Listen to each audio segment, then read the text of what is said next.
to the October edition of the MPF webinar series. We're delighted to have a return guest, Rob Mattern, who's been with us, 3-4 times, Rob, doing programs. Yes. So it's great to have you back. And joining us as well are a couple of newbies you'll get to know. Pierce Campbell. Pierce is the CEO of his firm based in South Carolina. And Pierce, welcome. Glad to have you here. Thank you. Glad to be here. Looking forward to your comments. And John Beyer as well. And John is the general counsel and on the leadership team at a firm in the Carolinas by the name of Parker Poe, based in Charlotte. Hi, John. Yes, sir. Good afternoon. Thank you for having me. Great to have you with us. We have a few minutes before we get started formally. And before we do, I like to ask where you sit and how's the weather. And so, Rob, I'm going to go to you to tell us where you are and what it looks like out that window. Right outside Philadelphia. Kind of gray clouds, gloomy, kind of like how the Phillies and Eagles have left us in the last couple of weeks. I knew you'd bring in a sports analogy. Still trying to get over it. So, well, great to have you with us. Sounds like a nice moving into fall. I was up in the New York area last week, or Chicago actually. It was in the 80s, early October, unbelievably warm. John Beyer, what's the weather like where you sit, and where are you?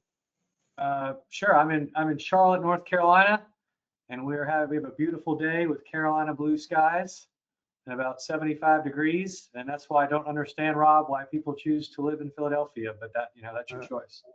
Yeah, that is a voluntary choice, Rob. Are the leaves starting to change, John?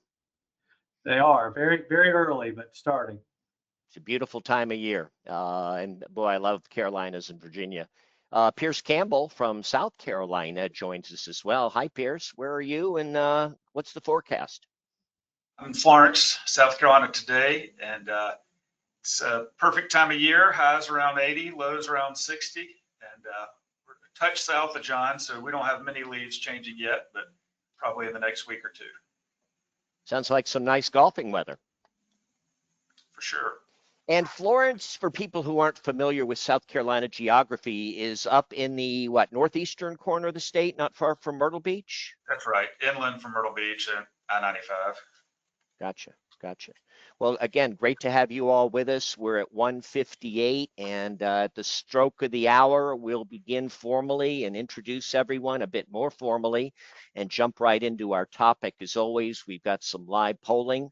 When you're registered, we ask some questions of you. We'll share those results, and got a lot to talk about in just our short time together this afternoon. We are being recorded, and we'll send follow-up to everyone with links. The polling results we'll collect here, and I've asked our panel if they have any really sharp articles or resources they'd like to share. We'll send that in the way of follow-up. So glad you're here, everyone. And I'm seeing 1:59 on my clock, so I'm going to jump right in and formally introduce our topic. I'm John Remsen. Welcome.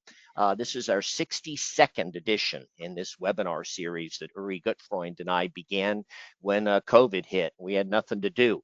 And we're delighted to invite Rob Mattern back to our program to talk about strategies to improve firm profitability. So we'll meet Rob, and he's going to share with us some good practical guidance and things you might be looking at this time of year. It is budget time, and two great guest speakers we'll introduce shortly. Usually with us here, let me get my bearings with our technology, the bane of my existence, technology. My colleague Uri Gutfreund would be joining us, but it's a holiday. And Uri's in Israel, and it seems to be happy times, at least temporarily over there. So we miss Uri, but he'll be back for our November and December programs. Our guest today, Rob Mattern. And Rob, I'll come back to you to tell us a little bit about who you are, what you do. But our two first-timers to MPF programs, John Beyer. John's a partner on the leadership team, general counsel of a firm based in the Carolinas by the name of Parker Poe. John, tell us a little bit about your firm and specifically your role. Sure. So Parker Poe is our headquarters are in Charlotte, North Carolina. We have 7 offices total. Just last month, we hit a milestone. We actually cracked over 300 lawyers. We're about 308 lawyers with the starting of some new lawyers in September. Wow. Primarily based in North Carolina, South Carolina, and Georgia. And I would say we're a full service law firm that covers just about every practice area. Wow, you guys have grown a lot in recent years. At 308, where does that put you on the AmLaw 200 list? We are not technically on part of the AmLaw 200, but if we chose to participate, we would probably be somewhere between the 150 and 200 mark. Wow. Well, great to meet you and glad to have you with us. Certainly a good sized firm that's grown quite a bit in recent years. Joining us as well is Pierce Campbell.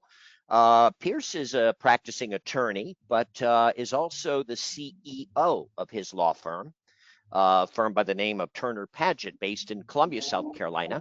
Pierce, tell us a little bit about your firm and exactly how you got talked into this CEO role. Sure. Thanks for having me, John.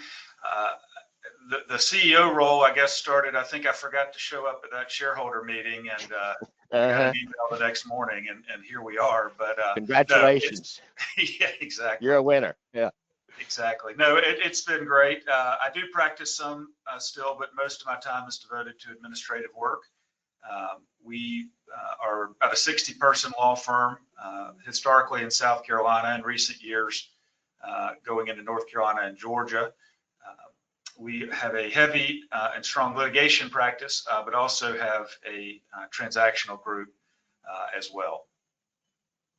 Very nice. You guys overlap geographically quite a bit, and I wonder if you compete from time to time. So appreciate your willingness. Friendly competition. I'm thinking of mergers in the wings. I'm thinking maybe some kind of combination might fall out of this program. So great to have you guys with us. Rob, you're no stranger to our group. Tell us a little bit about you and what your company does for law firms.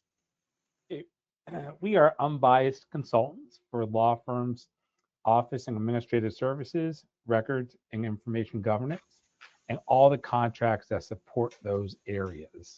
We work with firms all over the country and Canada, either helping them improve services in-house, or if they're outsourced, we'll improve that situation. But it's great to be here. Great to be back, John. And I tell you, I'm thrilled to have Pierce and John with us. We're both clients, and it was great working with both of them. And Rob, as you and I said during our rehearsal the other day, our audience would much rather hear from Pierce and John than you or me. You know, exactly. So we'll they're going to do lots of. They're going to do lots of talking. We have lots to share. And so let's jump right in. A few shameless announcements, and then we'll get started. Upcoming programs. We do these on the third Wednesday. They're absolutely free. We average 100 to 150 participants. Today, we had 127 registrants. It depends on the topic and whatnot. We put out a weekly newsletter.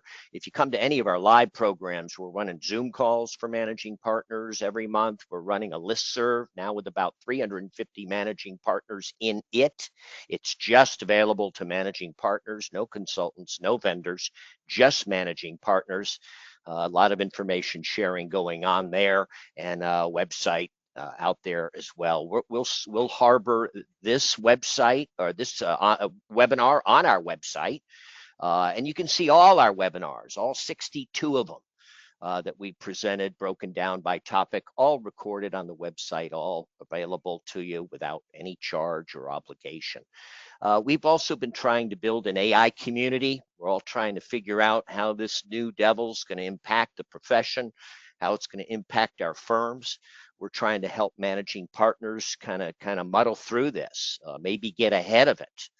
And what vendors are hot? How are you training your people? What do your policies look like?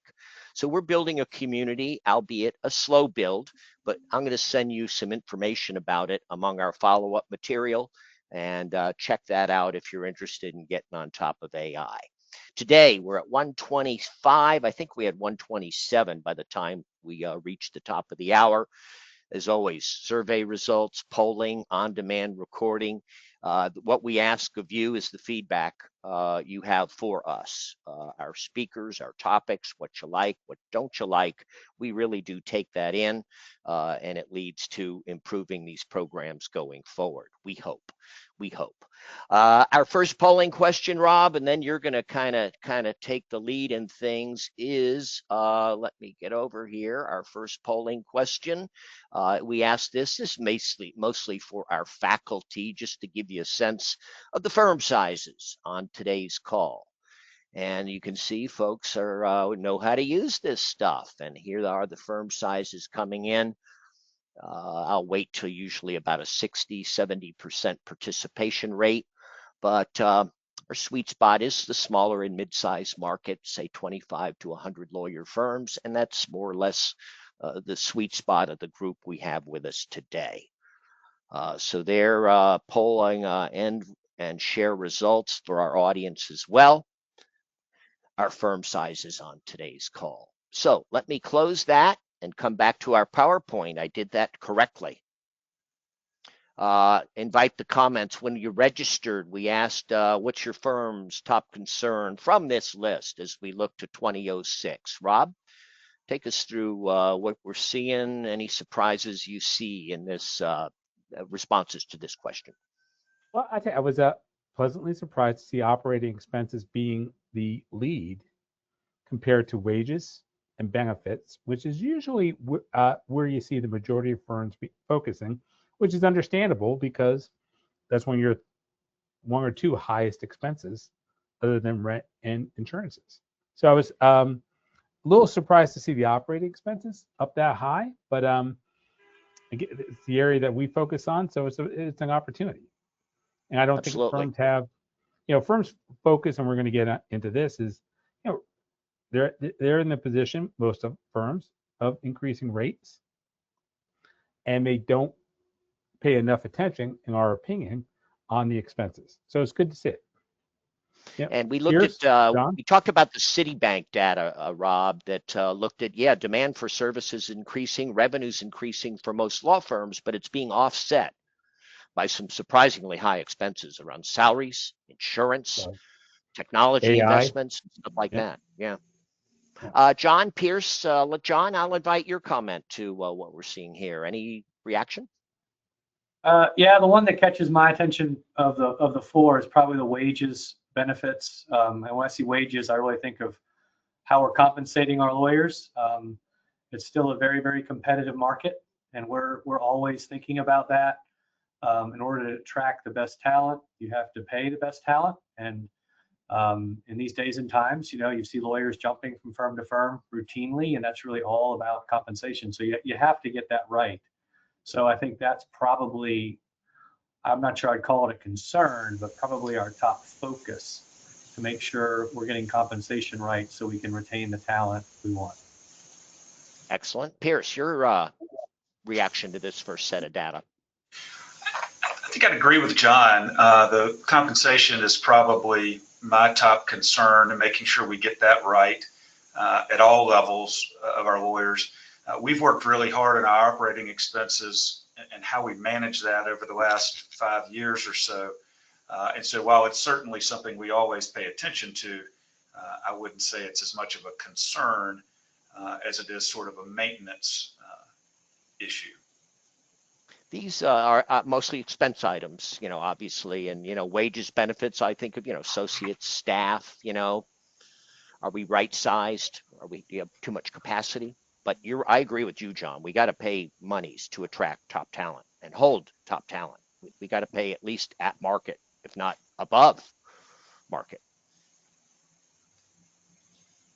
That's right. I would also add on the operating expenses. What we do there is we try to think about what percentage of our overall revenue each year is devoted to operating expenses. And we try to look at kind of a target range. It can change from year to year, but we keep pretty close eyes on that. And if your overall percentage of if your percentage of total revenue, if your operating expenses are getting above 55, 60, 65%, then your expenses are too high. And Rob's going to show us they've developed a really neat tool at Mattern to allow you to benchmark some of your expense items against like firms. And he'll tell us a little bit about that. It's a really cool tool. But benchmarking data, we try to give benchmarking data more and more about the KPIs and stuff like that. But we ask another question when you register. This is the data captured at point of registration. And generally, we had about 100 firms participating here. You saw the firm sizes. From this list, again, we gave you a multiple choice, pick one. To improve your profitability next year, what's your number one strategy? They're the rates that Rob mentioned. Rob, I'll invite your comment to this. We'll get John and Pierce as well. Well, I tell you, most firms have the luxury of being able to increase their billing rates, which is great. Focusing on the other areas like the improved efficiency and, again, we see 19% still to be determined. Raising your rates cover up a lot of sins. And again, going back to the previous slide where the 42%, we're going to take a look at operating expenses. There's an opportunity there. And again, having the luxury of raising rates is great. Doing it intelligently, making sure that you're not pricing yourself out of the market is a great luxury that firms have. A lot of talk about the billable hour model generally, and here comes AI.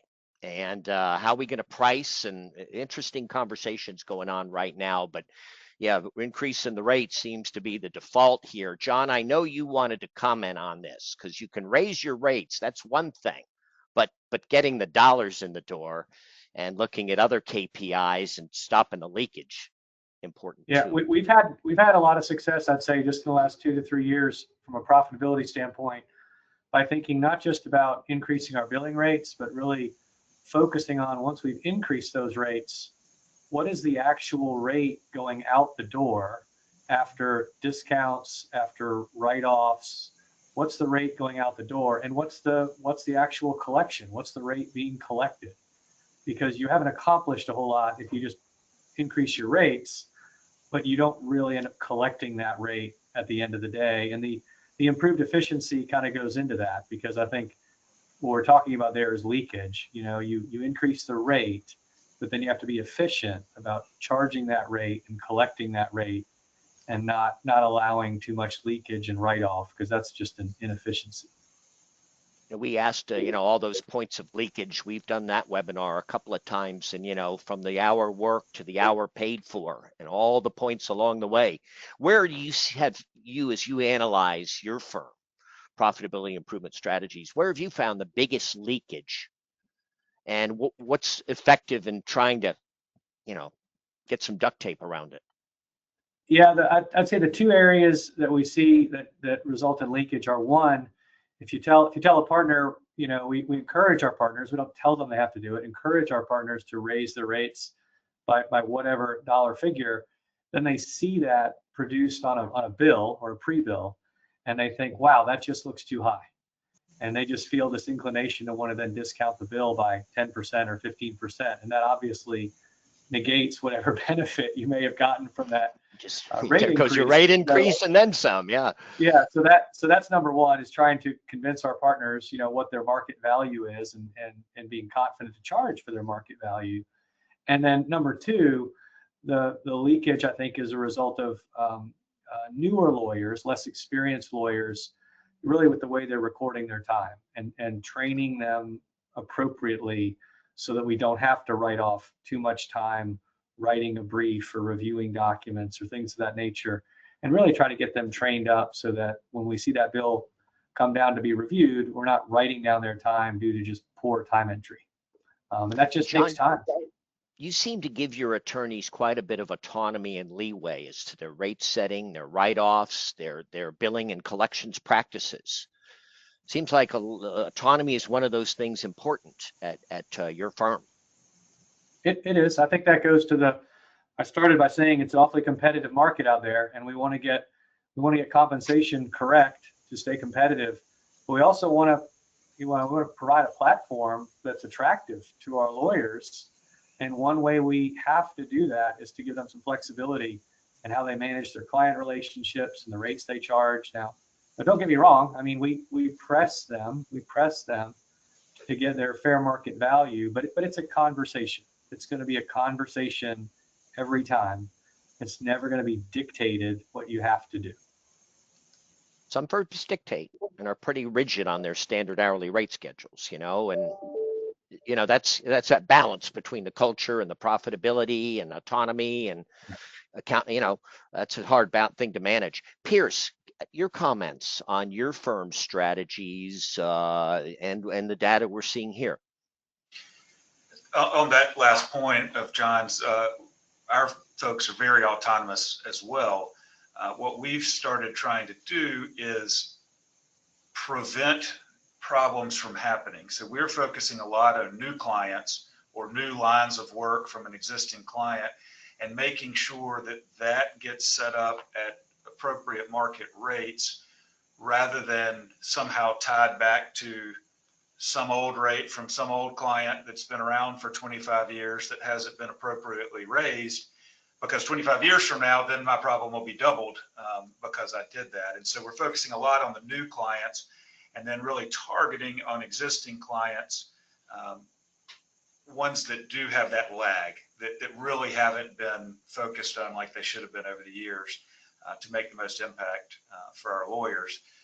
Where we see the leakage a lot is still from the clients who have very aggressive bill review service type Auditing matters. I can think of a couple in particular that probably result in a large amount of our missed revenue. And to include a topic you mentioned earlier, that's one of the uses that we've found for AI is developing some systems to help our lawyers review their billing entries for compliance at the front end so that we don't have to go through appeals processes and all of that. They just get it right from the beginning. And that's been really interesting to see how that can help. And Pierce, I'm assuming we're talking primarily about insurance litigation, this auditing of bills and institutional clients really some pushing you. Financial clients, sometimes insurance companies, sometimes those type. So I want to talk a little bit about rates. Last year, this same time, we asked your intentions for rate increases in 2025. Here's what you told us.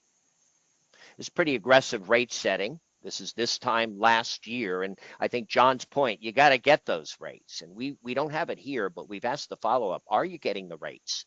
Overwhelmingly, we're seeing yes, we are.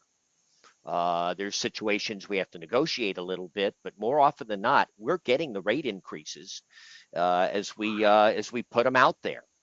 Rob, I'm curious. You work with a lot of firms all over the country, all over the continent.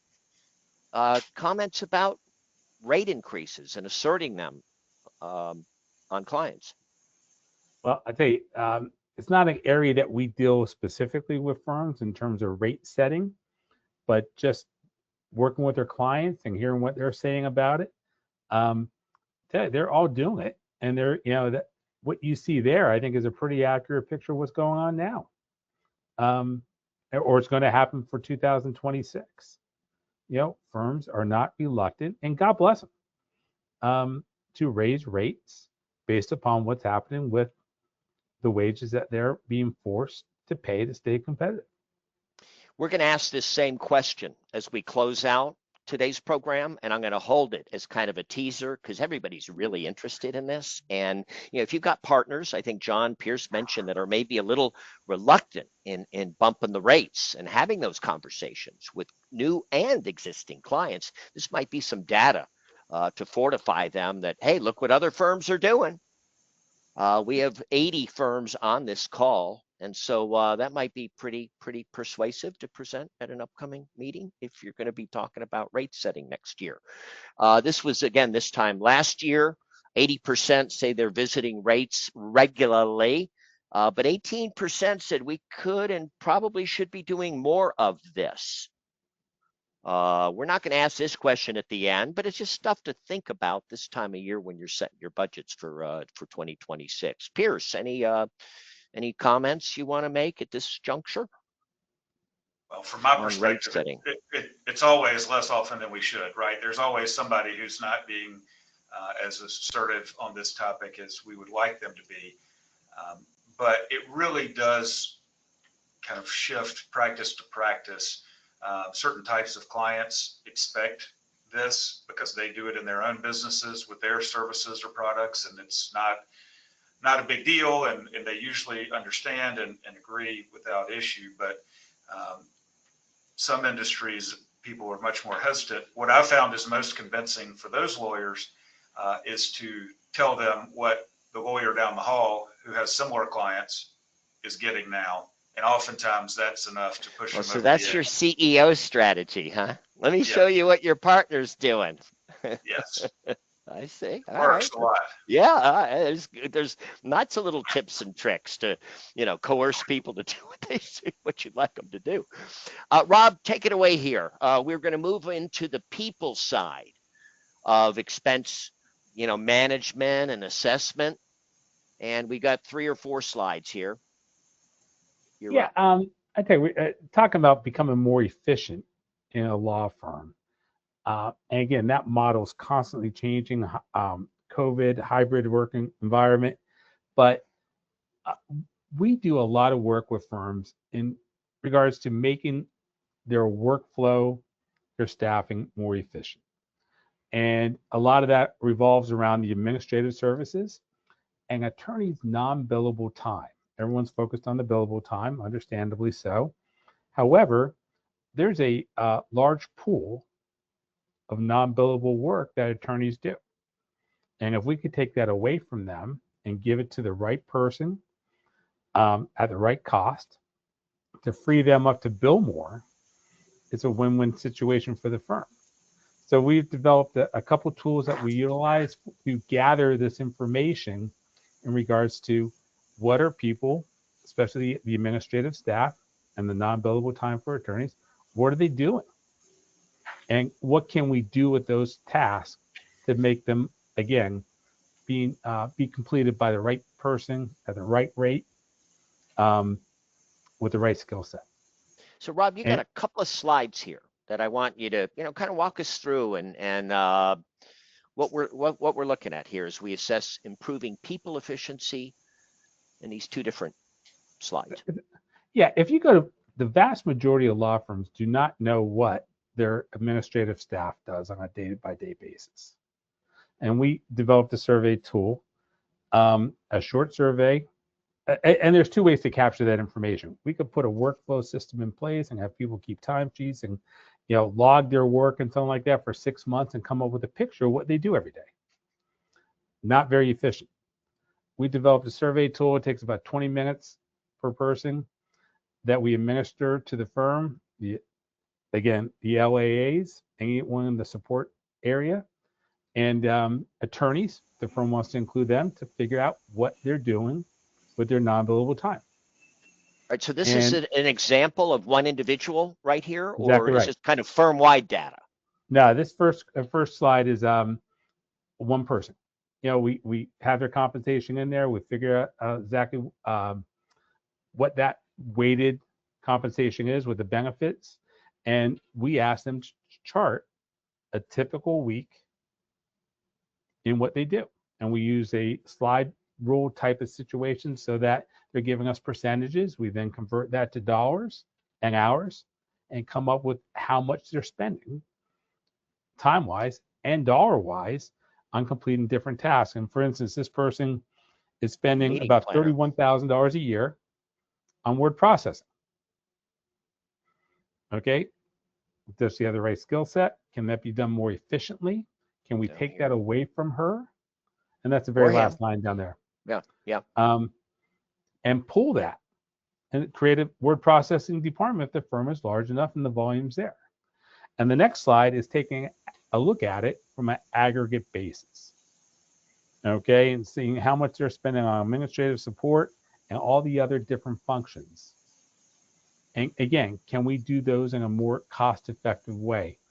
Again, a pooled, whether it's in-house or outsourced, having a group of document processors, not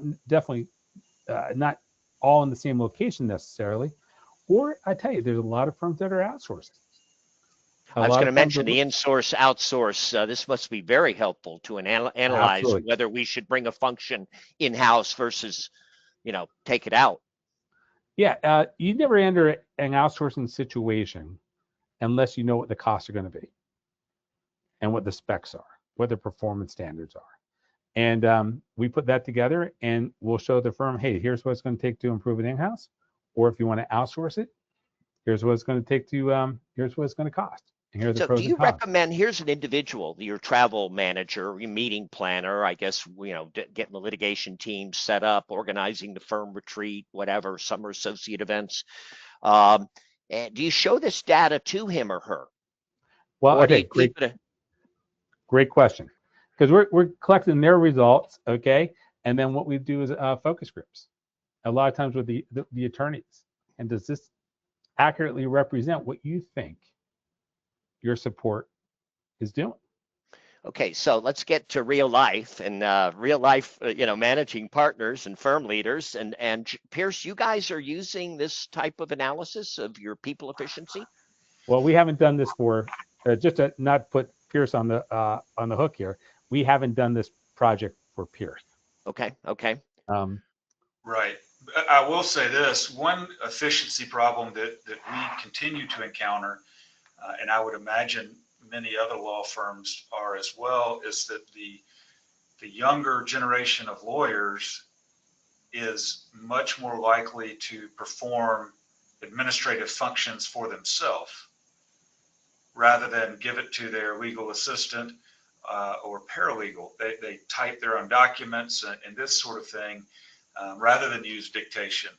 And try as we might to push all the administrative work off of them, some of them, it's just how they've grown up since the beginning, And so we're finding that they're spending time not billing because they won't give up some of that admin work that they do.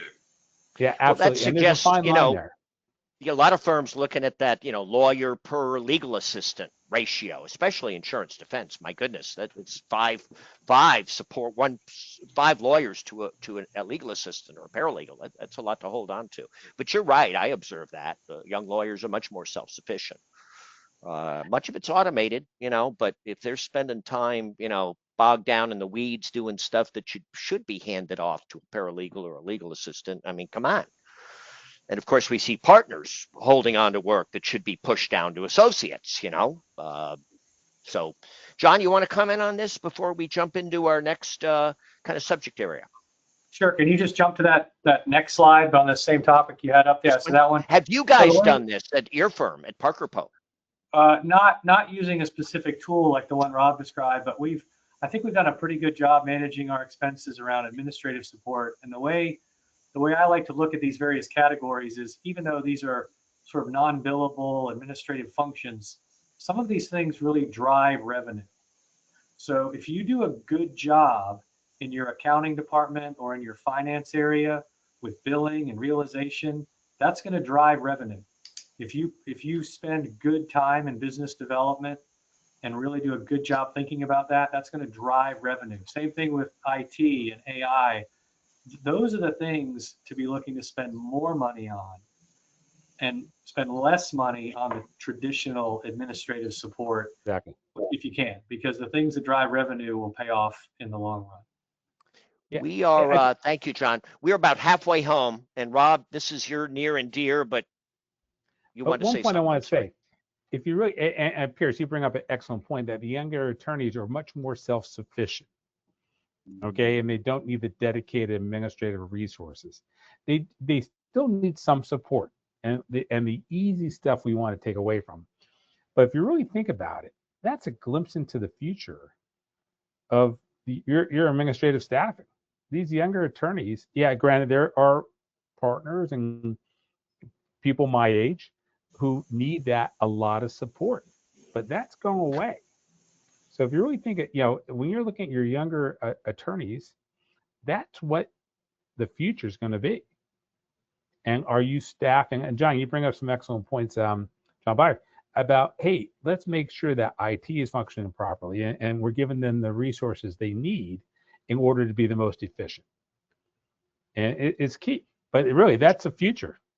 We just had our women's conference in Chicago, and of course, we had a whole panel on AI and its impact on the profession, where firms are going with it. And it was really interesting. We had a couple of in-house lawyers who were charged with AI implementation, AI initiatives within their firms, some consultants in there, and its impact on the billable hour and efficiency. And certainly the billable hour does not encourage efficiency. And finding different models, different pricing strategies that clients more and more are going to demand: value-based billing, flat fees, contingencies, getting off this billable hour. And it's hard to see firms making big strides in this area. We're going to raise our rates, everything's going to be fine. I don't know. You're looking at those sophisticated clients Pierce describes, the insurance companies, the banking companies. They're pretty damn sophisticated, and they're putting AI to work for them. This is the expense side, and we have a polling question here. And let me get there. And Rob, you can do some talking to set us up with this question. Let me get my cursor where it needs to be. Okay, polls. Well, should I? This is from the list below. What area do you plan to scrutinize the most as you look at expenses for next year? Is it associate salaries, admin, support staff salaries, our geographic footprint, real estate, office services, which includes document storage and such, technology? So Rob, where people are voting, I'm going to vote everybody, vote everybody. I used to live in Georgia, and at this point, I'd make jokes about counting ballots and stuff, and just to get people to share with us. We're at 45, 80. I usually like to wait to about 80%. We'll close the poll and then talk a little bit about this. And Rob, this is right in the heart of what you do. So, John, don't ask me to predict, because every time in the past when you've asked me to predict the results, I've been wrong. So I was going to say I was going to play George from Seinfeld, and whatever I think is the right answer, I'll take the exact opposite, and I'll probably be correct in saying that. But and with that, I'd like Rob to predict what he thinks will be. I'll say technology, office services, and admin support. You pick. I'm going to give you one pick, Mattern. You got your bases covered too much here. One. I tell you, I also picked the Phillies to win. So I'll say technology and AI. It's going to be. How about you, Pierce? What are you guys looking at your firm from this list? To reduce expenses, I don't know that I see a reduction in a lot of technology or AI expense. I think that's a growing cost generally, because we're more and more dependent on more different types of it. Okay. Office services is probably on this list, and real estate. We still focus on our real estate. We've sort of rethought what it is that a lease should be for our firm. Your one pick is office services, though. If I had to force you to one, which I am doing, office services? Yes. All right. What about you, John Beyer? I agree completely with Pierce on that one, office services. And if anything, we're going to invest in technology and AI. We're not going to be scrutinizing that cost. Look at you both won. 29% say technology and 29% say office services. Let's talk about this. Rob, this is right in your wheelhouse. So talk to us about Mattern 101. Okay. Well, again, areas that we deal with every day. I agree 1,000%. The technology, AI is something that firms are spending a boatload of money. That's one reason why the expenses are increasing. In terms of office services, any of the contracts that support the back office, and both gentlemen here have worked with us in this area, which kind of leads to the very first point. We did offsite record storage, which a lot of firms don't want to touch. They're ignoring it. It's sitting there. It's not going away. It's only increasing. So I always encourage firms, let's go after it. Let's go after that black hole. The areas that you don't see a way out, we'll find a way to get you in a much better position, and eventually get you out of that business. What are we just Um, throwing stuff out or scanning everything, Rob? Well, I tell you, if it's in offsite record storage, you don't want to scan it. Okay, you want to leave it there and let it age out, and then destroy it if you have the policy in place, okay, and the retention schedules. But you do not want to start bringing boxes back from offsite record storage and trying to scan it. It's not worth it. Over 95% of boxes that go to offsite record storage are never Stay there touched. forever. And it's absolutely the cheapest way to store a box instead of scan it. Scan is more expensive. If you're going to be touching it, you scan it. That's if you have the right amount of boxes or a correct number of boxes off-site. I know you're going to find this hard to believe that some off-site record storage vendors don't have an accurate count of the number of boxes that they store for you. Hard to believe, isn't it? I don't believe it. John Hard to Beyer, believe, Rob. Really hard to believe. really Yeah. hard to believe.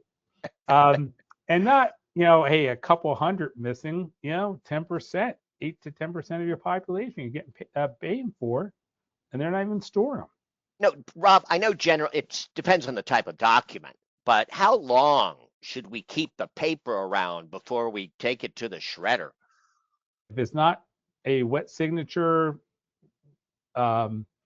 estate, wills, something like that, 7 to 10 years. 7 to Some 10. firms go shorter. 10 years tops IRS is 7, right? For documents administrative to the- records, yeah. to the federal Um, government. And John Byers, I think yours is even shorter, isn't it? Your Yeah, so retention rate? that's really jurisdictional. So most state bars will give you some guidance about their expectations of how long you retain a file. In North Carolina, where we're headquartered, our bar has said 6 years is sufficient. Our policy is 7, just to be on the safe side and give a little cushion. But it's state by state. But I agree with Rob. I think in general, 7 to 10 is about right. John, do you tell clients when you're destroying their documents, or do you just offer to give them back to them if they want them, or do you just they go away? We've worked that into as part of our standard engagement letter, and it's worked really well. We tell them, what's going to happen to their file, their documents at the end of the engagement, that we're going to store them for a period of time. Now we store them solely electronically. We're not going to store a paper copy. If they want the file back sooner, we're happy to return it to them. But at the end of 7 years, it's going to be gone. We're going to delete it off our system, and it's going to be gone. So we tell them that. You tell them that going in, like they track Exactly it, right? Yes. Pierce, anything you want to contribute on how y'all handle getting rid of boxes? Sure. So we did work with Rob for sort of an overall information governance plan and agree with both of their comments, particularly this idea of going back and trying to scan old files. It's just not cost effective at all. It's a monumental undertaking to even think about. And even so much so that we ended up deciding to we tried to use the word paperless for a while, and everybody freaked out. So we started saying electronic first. That was how we phrased it. That first look to the electronic document as the real document, and that worked much better. But we started implementing a lot of these things in real time and didn't try to fix the files that were already in place or already ongoing. Just let those, keep on as they were. And they'll be dealt with in time according to the policies. But really looking at that electronic copy as the copy, that is the document that everybody knows to go to. If you want to print a copy to work on your desk, go for it, no problem. But when you're finished working with it, it can hit the shredder. One thing I think, look, managing your subscriptions. It's amazing how much stuff lawyers sign up for, put on auto pay, and forget about it and don't use it. I mean, I'll bet y'all tens of thousands, hundreds of thousands of dollars on subscriptions that are underutilized or not even utilized at all.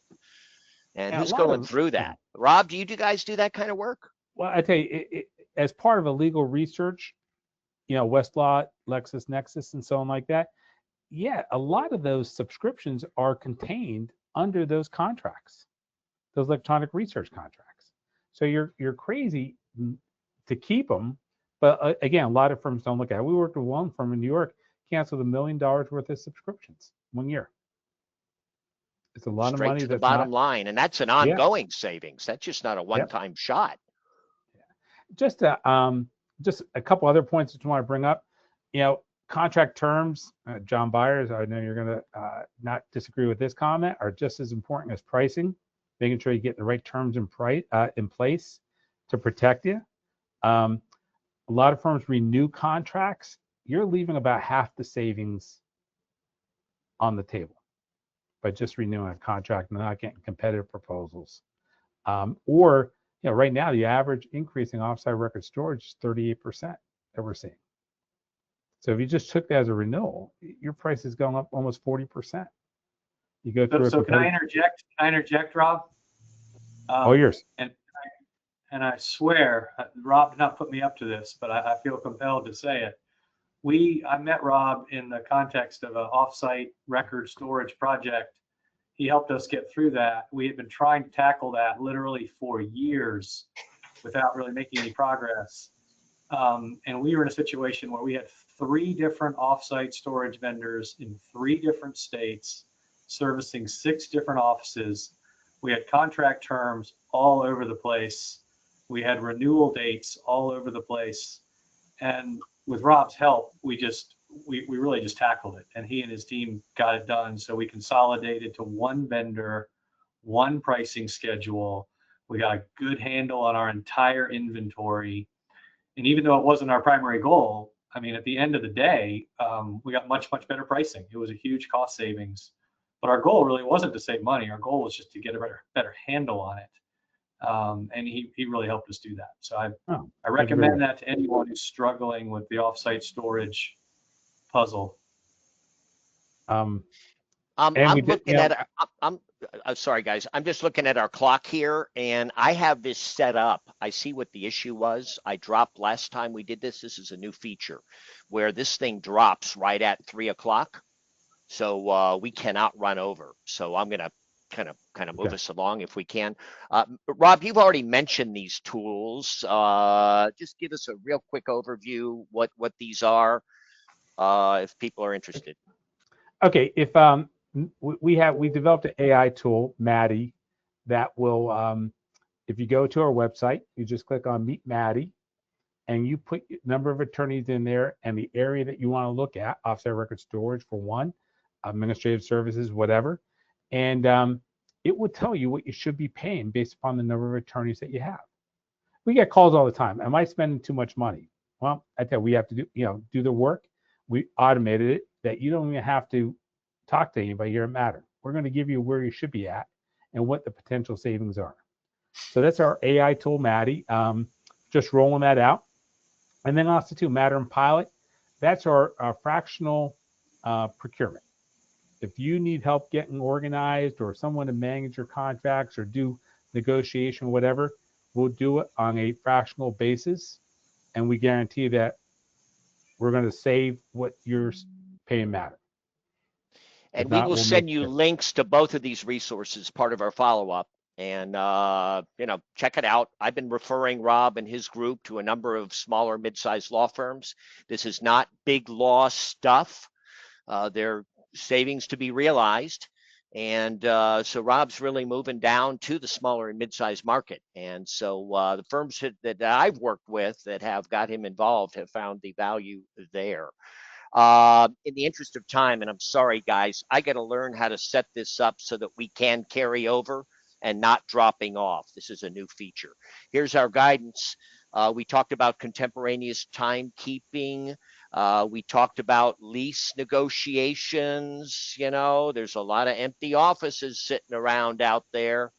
As we look at profitability and hone in on KPIs, that could ruffle some feathers, and be very sensitive to that. I like an hourly firm-wide rate schedule, and if we come off rate, there's an intake committee that's going to take a look at that. We're serious about rate setting and achieving, as John says, achieving those rates, getting them paid. And we're all about the AI. And yeah, it's here. It's not going away. You can pretend it's not around, or you can lean in. A couple of polling questions. We've got 10 minutes, guys, and we'll make some announcements and let y'all go. So here to our tools, to polls, to rate increases. We said we'd ask this. Everybody's interested, getting a feel for what other firms intend to do next year in terms of rates. So if y'all voting is open, and I'm not yet seeing any results come in. It says we ended it. I didn't end it. I want to reopen it. Hang on, back to polls list. It says I ended it. View. That's John and his stupid AI expertise, which is non-existent. And is there a way to re-ask this? No, damn it, I blew that. Next question, we'll ask that as part of our follow-up. How's that? And which statement best describes launch your firm's use? These were just 2 questions to take us home. From these statements, what best describes how your firm has taken its approach to AI, its integration to the practice of law? Before we reveal answers, Pierce Campbell, how is your firm looking at AI, policies, training, anything going on there that you'd like to share that's working well? Sure. Have policies in place, and also have invested in an AI provider specifically for professional services, law firm type clients that is a closed system. So you don't run into a lot of the issues with confidentiality and that sort of thing. But what I tell people, the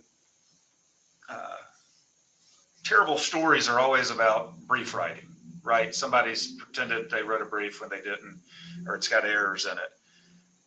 To me, that's maybe not the final iteration of legal AI, but that's we don't need lawyers anymore sort of stage of AI. And that's not where we are. There's so many things before that you can do that don't even necessarily have to produce client work directly. One of my favorite things is to put a argument into the system and ask questions. If you were arguing against this, what would you argue? What do you see as a weak point in this argument? Things like that, and just see what it says. You don't have to incorporate it, but a lot of times it will spark thought processes that otherwise you may not have thought of. So I think there's many ways to use AI in a law firm that is not directly creating client material. A lot of firms using it for marketing materials, post to social media, newsletters and such, but always fact check what you're doing. You just can't cut and paste and rely on it as truth. And even those closed systems like Thomson Reuters and LexisNexis will hallucinate. They just do. It's not perfect. So you gotta be careful how you prompt and the work product you deliver to the court, to the client, whoever. John, how is your firm approaching AI and its integration to the practice of law? Sure. So like Pierce said, we have adopted a policy, but it's a balancing act because we have to get the information out there to our lawyers to be careful with this for all the same reasons you all have stated, the hallucinations and the potential for made up citations. Be careful, but we frankly want everyone to use it. We want everyone to be comfortable with it. We want people to learn how to prompt appropriately, learn how to use this in your everyday practice, because it's not going away and it's going to become part of our daily life. And so the sooner we start using it and are comfortable using it, the better off we're going to be.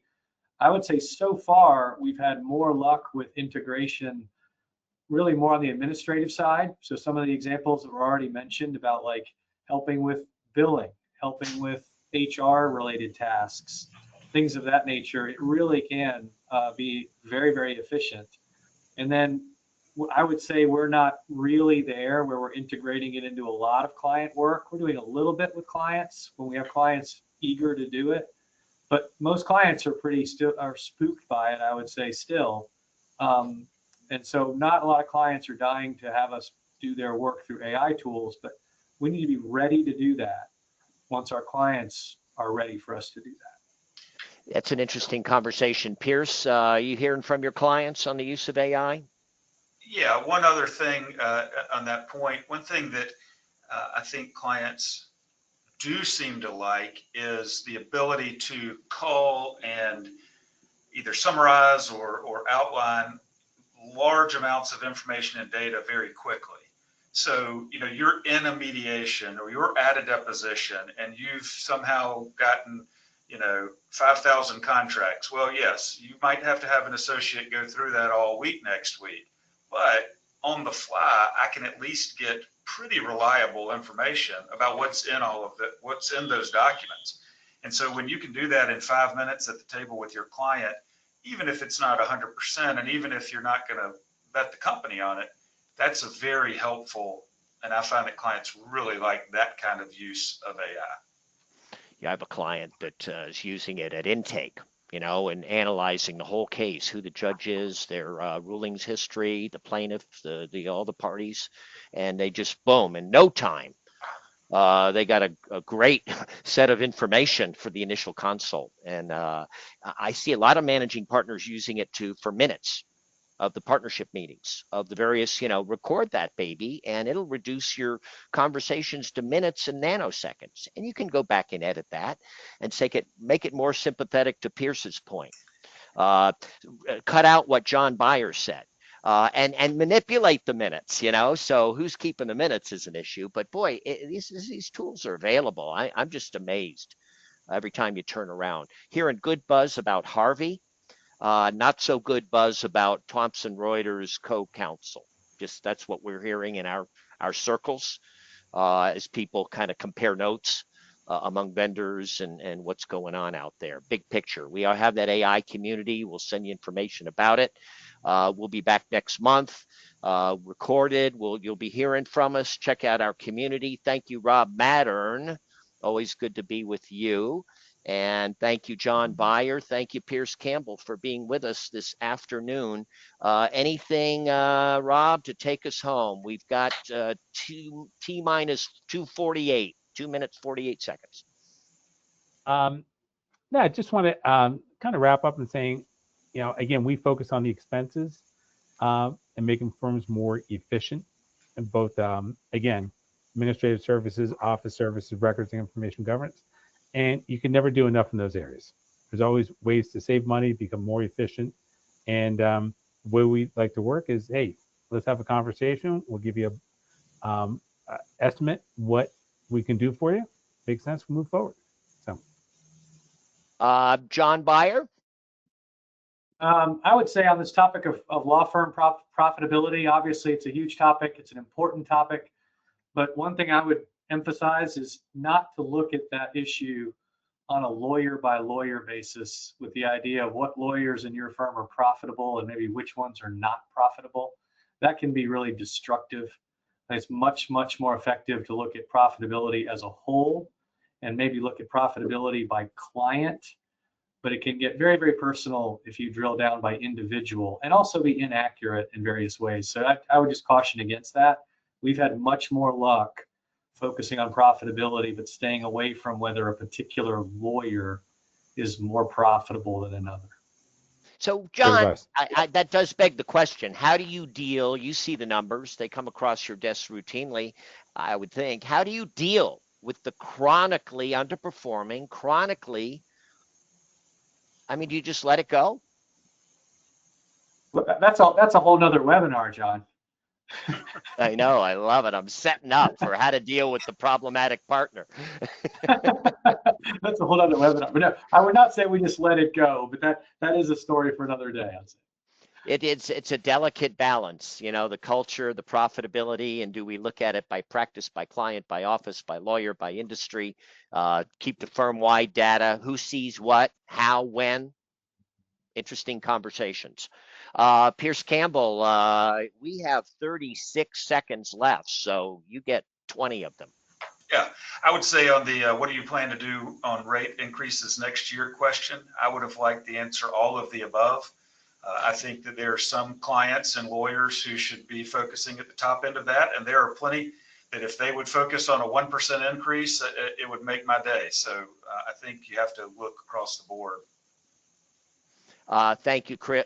Thank you, Pierce, John, Rob. Good to be with you. I'm running out of time. There's everyone's contact information. We'll be sending follow-up emails shortly. So good to be with you, and thank you for your time this afternoon.